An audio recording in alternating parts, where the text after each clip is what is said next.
एका वस्तूची किंमत ₹9,800 आहे. 15% कमी केल्यावर ती किंमत काय असेल? किंमत काढताना दिलेली वस्तूची किंमत घेतली 9,800. 9,800मधून वजा आपल्याला काय करायची तर 15%. म्हणून 9,800 गुणिले 15 भागिले 100 टक्क्यामध्ये म्हणून 100. आता ह्यांचा गुणाकार करून घेऊ.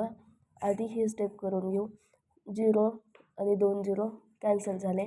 15 आणि 98चा गुणाकार करू. 15 8 120 हातचे आले 12. 15 9 35 असे 135 आणि 12 यांची बेरीज करून घ्यायची आहे. हे आले 1,470. आता तुमची पहिली किंमत होती 9,800.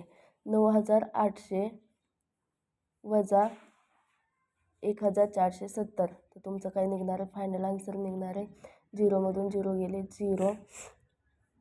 10मधून 7 गेले खाली राहिले 3 आणि 8मधून 5 गेले खाली राहिले 3. 8मधून 1 गेले.